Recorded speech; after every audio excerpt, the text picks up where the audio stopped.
Hello दोस्तों, आप सभी का हमारे YouTube चैनल बेसिक शिक्षा में स्वागत है। मैं नीरज कुमार आप सभी का स्वागत करता हूं। दोस्तों, आज हम लोग हिस्ट्री के सिलेबस को आगे बढ़ाते हुए हड़प्पा सभ्यता को पढ़ने वाले हैं। हड़प्पा सभ्यता में हम लोग पढ़ेंगे उसकी खोज के बारे में, उसकी खोज कब हुई, काल के बारे में, काल में क्या पढ़ेंगे, कब से कब तक उसका कालखंड रहा होगा, नाम के बारे में, उसके कितने नाम हैं उसके बारे में पढ़ेंगे, उद्भव के बारे में पढ़ेंगे और विशेषता के बारे में पढ़ेंगे। उसके बाद इसका विस्तार के बारे में पढ़ेंगे कि हड़प्पा सभ्यता का विस्तार मतलब कहाँ से कहाँ तक है।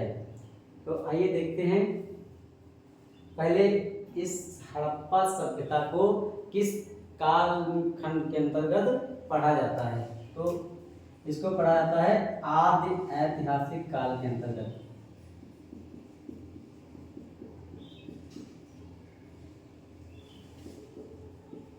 आदि ऐतिहासिक काल क्या होता है? आदि ऐतिहासिक काल के अंतर्गत जिसके लिखित शास्त्र तो मिले हैं लेकिन पढ़ा नहीं जा सकता है, उस काल को आदि ऐतिहासिक काल कहा जाता है। जैसे हड़प्पा सभ्यता, हड़प्पा सभ्यता में खुदाई के दौरान जो भी वस्तुएं मिली हैं या फिर किसी पत्थर पर जो लिपि मिली है उसको आज तक वैज्ञानिक पढ़ नहीं सके हैं। जो हम लोगों ने पहले पढ़ा था प्राग ऐतिहासिक काल, प्राग ऐतिहासिक काल में ना लिखित साक्ष्य मिले थे और ना ही उनको पढ़ा जा सका। जब लिखित साक्ष्य ही नहीं मिले उनको पढ़ा क्या जाए। जैसे आदिमानव लोग जब रहते थे और आग खोज हुई, नवपाषाण काल, पुरापाषाण काल, ये सभी प्राग ऐतिहासिक काल के अंतर्गत पढ़ा जाता है।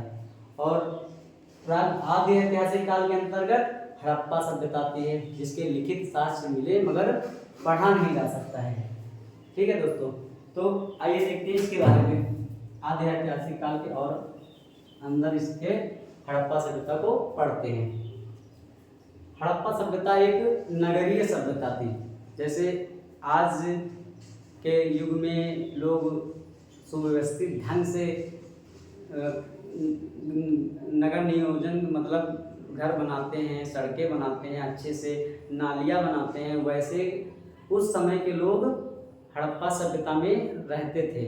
जब एक खुदाई के दौरान ये अवशेष मिलना प्रारंभ हुए तो उससे पता चलता है कि वहाँ के लोग कितने सक्षम थे, मतलब कि घर को अच्छे से बनाने के लिए रोड जो वहाँ की थी समकोण पे काटती थी। समकोण मतलब कि ग्रेड पद्धति क्वेश्चन बनता है हड़प्पा सभ्यता किस पद्धति के अनुसार बनी थी। ठीक है, तो ग्रेड पद्धति क्या होती है? ग्रेड पद्धति में जो सड़कें होती हैं वो एक दूसरे को समकोण काटती हैं। समकोण ऐसे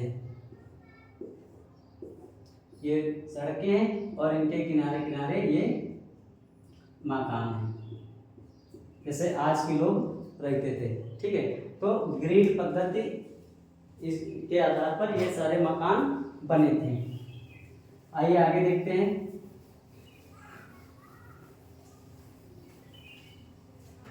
हड़प्पा सभ्यता की पहले खोज के बारे में पढ़ेंगे, फिर आगे पढ़ते हैं। हड़प्पा सभ्यता की खोज सबसे पहले चार्ल्स मेसन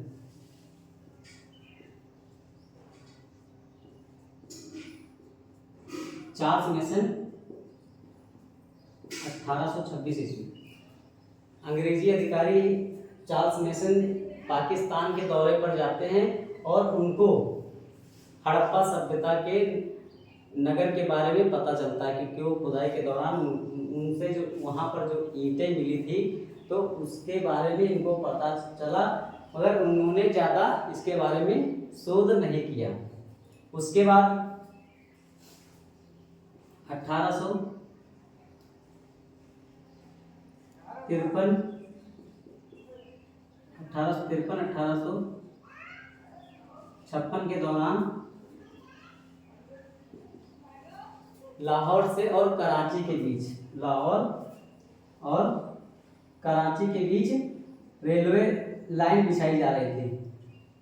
लाहौर और कराची के बीच रेलवे लाइन बिछाई जा रही थी, तो वहाँ के दो इंजीनियर थे, ब्रिटन बंधु। एक का नाम था जेम्स ब्रिटन और दूसरे का नाम था विलियम ब्रिटन। इन दोनों इंजीनियर भाइयों को यहाँ से ईंटें प्राप्त होना चालू हुई, तो उन्होंने ज़्यादा शोध नहीं किया, वो ईंटें निकाल कर रेलवे लाइन में बिछाना चालू कर दिया। और उसके बाद उन्होंने ज़्यादा इसके बारे में शोध नहीं किया, बस वो अपना काम निकाल लिए, ईंटें निकाल कर रेलवे लाइन बिछा दी।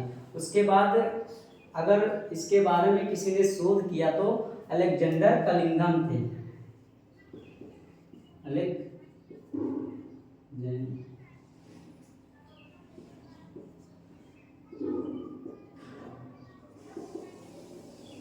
अगर इसके हड़प्पा सभ्यता के बारे में सबसे पहले किसी ने शोध किया तो अलेक्जेंडर कलिंघम ने किया था। और भारत के पुरातत्व विभाग के अगर जन्मदाता हैं तो यही अलेक्जेंडर कलिंघम है,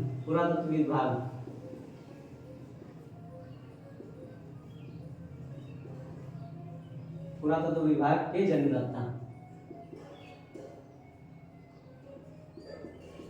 ठीक है, ये इसी दौरान जो 1856 के दौरान इन्होंने ही खोज की थी, मतलब कि शोध किया था, तो वो भी ज़्यादा कुछ खास नहीं कर पाए। और उसके बाद आइए आगे देखते हैं। जब खोज तत्कालीन जो पुरातत्व विभाग के अध्यक्ष थे वो जॉन मार्शल थे। 1921 में जो पुरातत्व विभाग के महानिदेशक थे, जॉन मार्शल के कार्यकाल में दयाराम साहनी ने 1921 में हड़प्पा की खोज की। सबसे अगर हड़प्पा नगर की खोज का श्रेय अगर किसी को जाता है वो दयाराम साहनी को जाता है। इन्होंने 1921 ईस्वी में इस स्थान की खोज की। अब इससे पहले तो ये सब किसी को पता नहीं था कि ये कौन सी सभ्यता है, तो सबसे पहला खोजा गया स्थान जो था वो हड़प्पा था, इसीलिए उस स्थान के नाम पर उसका नाम पड़ गया हड़प्पा सभ्यता। तो सबसे पहला खोजा गया स्थान जो था वो हड़प्पा नगर था। उसके बाद राखल दास बनर्जी ने 1922 में मोहनजोदारो नगर की खोज की, जिसे मृतकों का टीला कहा जाता है।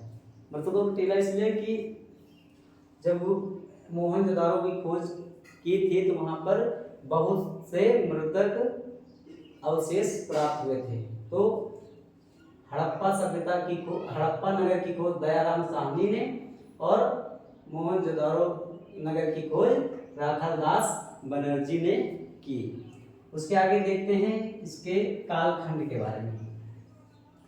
कालखंड में जॉन मार्शल जो पुरातत्व विभाग के अध्यक्ष थे उनके अनुसार 3250 से 2750 बीसी इसका कालखंड माना जाता है। अब बीसी क्या होता है? बीसी मतलब ईसा मसीह के जन्म से 3250 साल पहले और 2750 साल उसके मतलब कि वापस चलता था पहले टाइम पीरियड, क्योंकि जो वस्तु कार्बन डेटिंग पद्धति के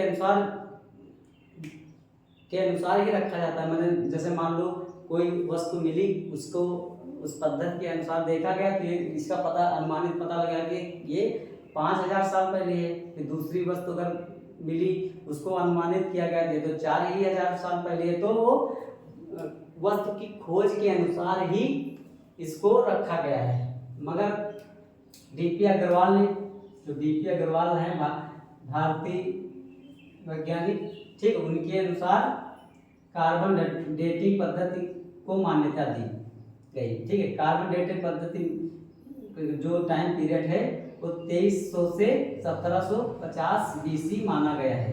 तो इसी कालखंड को ही हड़प्पा सभ्यता का कालखंड जाना जाता है। आइए आगे देखते हैं उसके नाम के बारे में। हड़प्पा सभ्यता का नाम कैसे पड़ा? तो हमने पहले ही बताया कि हड़प्पा सभ्यता का नाम इसलिए पड़ा क्योंकि हड़प्पा सभ्यता खोजा जाने वाला पहला नगर था, इसीलिए उसका नाम हड़प्पा सभ्यता पड़ा। अब सिंधु सभ्यता नाम कैसे पड़ा? तो ये जो सभ्यता थी वो सिंधु नदी के आसपास ही पूरी सभ्यता विकसित थी। दुनिया में जितनी भी सभ्यताएं हैं, 4 सभ्यताएं, ठीक है, चीन की सभ्यता, मिस्र की सभ्यता, मेसोपोटामिया की सभ्यता और भारत की सभ्यता, ये सभी सभ्यताएं नदियों के किनारे ही विकसित हुई। इसीलिए ये सबसे ज़्यादा अगर खोजे गए स्थान हैं वो सिंधु नदी के आसपास ही हुए हैं, इसीलिए इसका नाम सिंधु सभ्यता भी पड़ा। और तीसरा नाम देखते हैं, सिंधु सरस्वती सभ्यता। सिंधु सरस्वती सभ्यता इस आधार पड़ा क्योंकि जो स्थान खोजे गए हैं वो सरस्वती नदी के आसपास भी मिले हैं, तो इसका नाम सिंधु सरस्वती सभ्यता भी कहते हैं। मगर आज सरस्वती नदी का अस्तित्व समाप्त हो गया है, जिस कारण इसका नाम ज़्यादा अब नहीं लिया जाता है। फिर कांस्ययुगीन सभ्यता, इसका नाम कांस्ययुगीन सभ्यता कैसे पड़ा? मनुष्य द्वारा खोजा गया सबसे पहली धातु कौन थी? तांबा। ठीक है, तांबे की खोज सबसे पहले मनुष्य ने की। तो इन लोगों ने तांबा प्लस टिन को मिलाकर कांसा धातु बनाया। ठीक है, तो ये दोनों धातुएं मिलाकर कांसा धातु का उपयोग करना चालू किया, तो तभी से इसका नाम कांस्ययुगीन सभ्यता कहते हैं। जो धातुएं मतलब जो भी वस्तुएं मान लो बनाई जाती थी इससे, वो सभी कांसे की होती थी और उसी के आधार पर इसका नाम कांस्ययुगीन सभ्यता पड़ा। ठीक है, और आगे देखते हैं इसके उद्भव के बारे में। उद्भव मतलब कि यहाँ जो सभ्यता विकसित थी वो उस सभ्यता के अंतर्गत उसके अंदर कहाँ के लोग आए और किसने ये सभ्यता विकसित की। ठीक है, तो विदेशी मत के अनुसार जो विदेशी लोग थे उनके अनुसार उन्होंने बताया कि ये सभ्यता को विकसित करने के का श्रेय सुमेरियन सभ्यता को जाता है। अब सुमेरियन सभ्यता भारत की सभ्यता से थोड़ा पश्चिम में जाने पर एक मेसोपोटामिया की सभ्यता थी। ठीक है, मेसोपोटामिया सभ्यता के अंदर सुमेरियन सभ्यता थी। सुमेरियन सभ्यता विदेशी जो लोग थे उन्होंने ये मत रखा कि जो भारत की हड़प्पा सभ्यता है वहाँ पर सुमेरियन सभ्यता के लोग आकर बसे और धीरे धीरे सब पूरी सभ्यता का विकास हुआ, क्योंकि जैसे नगर सुमेरियन सभ्यता में बने थे वैसे ही हड़प्पा सभ्यता में बने थे। तो विदेशी मत के अनुसार ये सुमेरियन सभ्यता या इसके मूल निवासी माने जाते थे। ठीक है, इसमें Marshall, Wheeler, Childe, D Kosambi मुख्य लोग इसका समर्थन किया है। मगर स्थानीय मत जब रखे गए, स्थानीय मत मतलब कि यहाँ के वैज्ञानिकों ने जब रखा तो राखल दास बनर्जी ने कहा नहीं, मकान भले ही सेम थे मगर यहाँ की सड़कें, नालियों की व्यवस्था और रहन सहन उनसे भिन्न था। तो उन्होंने इसका श्रेय द्रविड़, भारत के मूल निवासी द्रविड़ को कहा जाता है। तो इनके अनुसार द्रविड़ भारत की हड़प्पा सभ्यता के मूल निवासी कहे जाते हैं। ठीक है, तो आगे और देखिए विशेषता इसकी क्या थी, ये नगरीय सभ्यता थी, क्योंकि आप लोग पढ़े होंगे जब वैदिक सभ्यता आती है वो ग्रामीण सभ्यता थी, मगर ये नगरीय सभ्यता थी, क्योंकि यहाँ पर सबसे ज़्यादा बिजनेस मतलब कि व्यापार होता था। व्यापार कहाँ होता है, नगर में, क्योंकि गांव में तो खेती का ज़्यादा प्रचलन होता है, मतलब काम कार्य किया जाता है, और शहर में व्यापार होता है। इसी और अधिकतर जो स्थान खोजे गए हैं वहाँ पर व्यापार के भी बारे में बताया गया है, तो ये नगरीय सभ्यता थी। कांस्य युगीन सभ्यता, हमने बताया भी ये कांस्य युगीन सभ्यता थी, क्योंकि तांबा सबसे पहले खोजी गई धातु थी, और तांबा और मैग्नीशियम जब मिलाया गया तो कांसा बना, और कांसे की धातुएं बनाकर वो लोग उपयोग में लाते थे, तो ये कांस्य युगीन सभ्यता भी थी। उसके बाद ये आदि ऐतिहासिक काल, आदि ऐतिहासिक मैंने बताया भी, आदि ऐतिहासिक उस काल को कहते हैं जिसके लिखित साक्ष्य मिले मगर उनको पढ़ा नहीं जा सका। व्यापार प्रधान, हड़प्पा सभ्यता में व्यापार को ज़्यादा महत्व दिया गया, क्योंकि वहाँ पर नगरीय व्यवस्था ज़्यादा थी, और जो बड़े शहर होते थे उसमें व्यापार ज़्यादा होता था, और जो छोटे शहर होते थे उसमें कृषि कार्य होता था, तो व्यापार को ज़्यादा महत्व दिया गया, क्योंकि व्यापार में जैसे एक देश से दूसरे देश में व्यापार अधिक हुआ करता था। विस्तृत सभ्यता, 4 सभ्यताओं में से सबसे बड़ी सभ्यता अगर कोई थी तो वो हड़प्पा सभ्यता थी। अगर 4 सभ्यताएं जो थी, चीन की सभ्यता, मेसोपोटामिया की सभ्यता और मिस्र की सभ्यता, इन तीनों को मिला दो तभी भी हड़प्पा सभ्यता के बराबर नहीं हो सकती थी। ठीक है, तो ये विस्तृत सभ्यता थी। ठीक है, और राजनीतिक में इसके देखते हैं, राजनीतिक में ये पढ़ा जाता है कि इसका जो राजनीतिक क्षेत्र था वो राजतंत्रात्मक था या प्रजातंत्रात्मक था, क्योंकि आज के युग में देखो तो प्रजातंत्रात्मक युग है। खुदाई के दौरान ही जो साक्ष्य मिले उसी के अनुसार ही ये सब जो डाटा है वो उसी के अनुसार ही है कि ठीक है, तो ये निश्चित उसी राजनीतिक मतलब राजनीति में ये पढ़ा जाएगा कि ये राजतंत्रात्मक था या प्रजातंत्रात्मक था। ठीक है, आर्थिक में ये हम पढ़ेंगे, हम लोग सामाजिक में पढ़ेंगे कि जो वहाँ का समाज था वो कितने भागों में बटा था। जैसे वैदिक सभ्यता में 4 भागों में बटा था। ठीक है, मगर हड़प्पा सभ्यता में खोज के दौरान पता चलता है कि जो हड़प्पा सभ्यता है वो 2 वर्गों में बटी थी, एक उच्च वर्ग और दूसरा निम्न वर्ग। जो उच्च वर्ग के लोग थे वो शहरों में रहते थे, निम्न वर्ग के लोग नीचे ऊंचाई में जो जगह थी वहाँ पर उच्च वर्ग रहते थे, और जो नीचे बने होते थे ग्रामीण क्षेत्र वहाँ पर निम्न वर्ग के लोग रहते थे। सांस्कृतिक में हम लोग पढ़ेंगे कि हड़प्पा सभ्यता के जो लोग थे उनको वास्तुकला में, ठीक है, और लिपि में और बहुत सी चीज़ों का ज्ञान उन्हें था।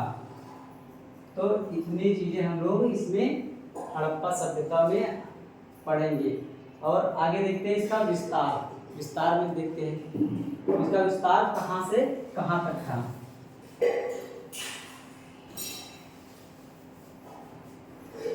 तो भारत के उत्तर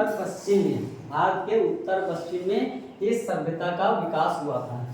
भारत के उत्तर में सबसे पहले यहाँ था जम्मू कश्मीर, ऊपर में क्या आता है जम्मू कश्मीर।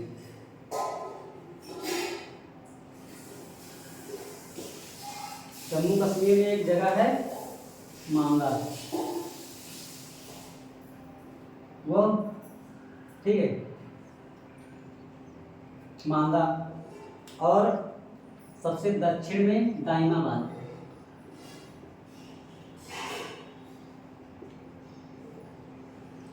उत्तर में आलमगीरपुर,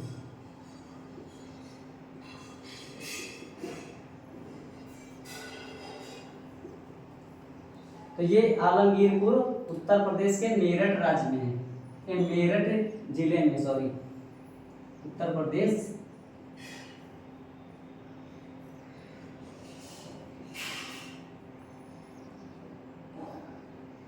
मेरठ जिला, और नदी का नाम है हिंडन नदी, ये महाराष्ट्र में है।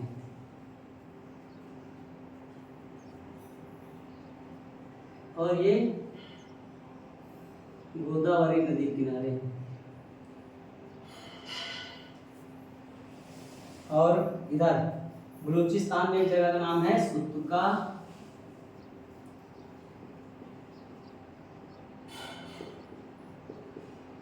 सुतका गेडोर, ये दास नदी के किनारे।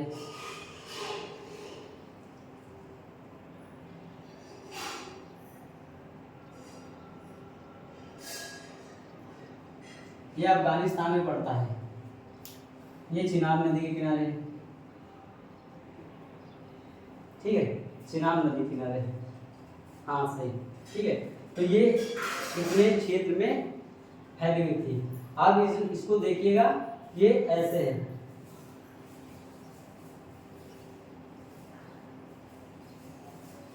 ठीक है। ये जो सभ्यता थी ये त्रिभुजाकार की थी। क्वेश्चन पूछता है कि इसका आकार कैसा था, तो त्रिभुजाकार था।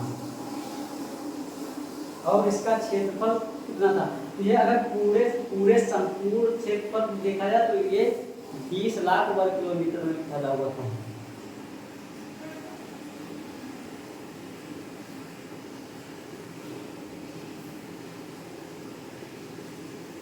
उत्तर में सबसे पहले इसको जो आकार है उसको त्रिभुजाकार कहा गया। उत्तर प्रदेश में आलमगीरपुर जो क्षेत्र है मेरठ में, वो हिंडन नदी के किनारे खोदा गया है। और सबसे इधर दक्षिण में दाइमाबाद को खोजा गया स्थान है जो महाराष्ट्र में पड़ता है, गोदावरी नदी किनारे है।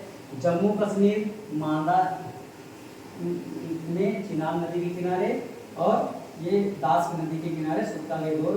तो ये यहाँ से यहाँ के बीच इसके अंदर जितने भी स्थान खोजे गए, अभी तक टोटल 1500 स्थान को खोजा गया, जिसमें से 900 तो सिर्फ भारत में है, भारत में खोजे गए थे। और इसके अंदर अगर पढ़ेंगे तो इसकी उत्तर से जो दक्षिण की लंबाई है वो कितना है, 1400 किलोमीटर। और पूर्व से पश्चिम की लंबाई 1600 किलोमीटर। तो ये 13 लाख वर्ग किलोमीटर में इसका क्षेत्रफल फैला हुआ है।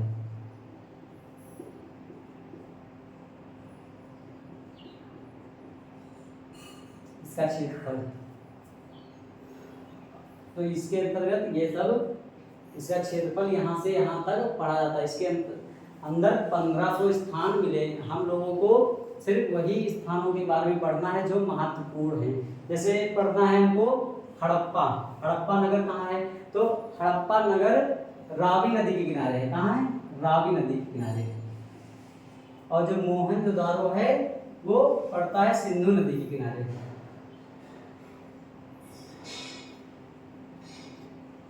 हड़प्पा रावी नदी के किनारे और सिंधु नदी के किनारे मोहनजोदारो पड़ता है।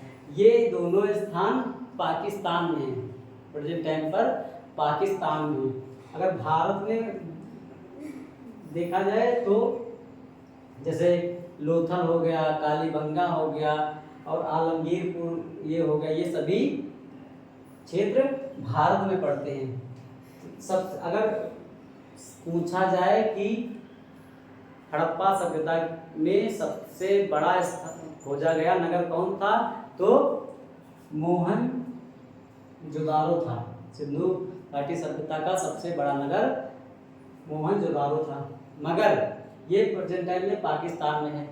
अगर भारत में पूछा जाए तो सबसे बड़ा नगर कौन था, तो राखीगढ़ी था। कौन था? राखीगढ़ी, जो कि हरियाणा में है।